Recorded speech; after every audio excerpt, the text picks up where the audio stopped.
Puis-je vous montrer quelque chose que vous n'avez probablement jamais vu?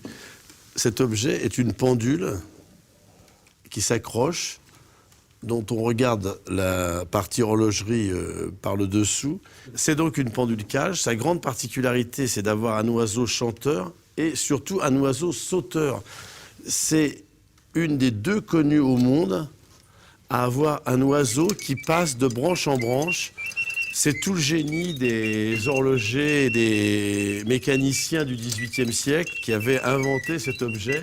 Un seul autre connu au Palais d'été de Pékin, qui n'est pas en état de fonctionnement. Donc je possède la seule au monde en état de fonctionnement. Dans la même vente d'Europe Auction, nous avons la chance de présenter cet exceptionnel bureau d'époque Louis XV d'un des plus grands ébénistes de l'époque, Delorme.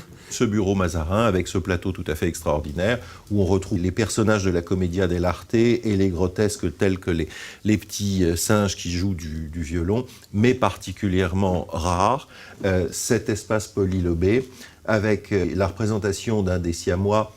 Et là, le marqueteur qui a utilisé de l'écaille de tortue et du laiton a représenté l'un des ambassadeurs de Siam, assis sur son trône de panthère, avec sur la tête son bonnet si caractéristique.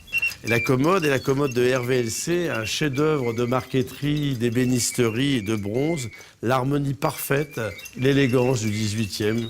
C'est vraiment le moment idéal, acheté à contre-courant dans un moment où personne ne s'intéresse au grand XVIIIe, les prix n'ont jamais été aussi bas.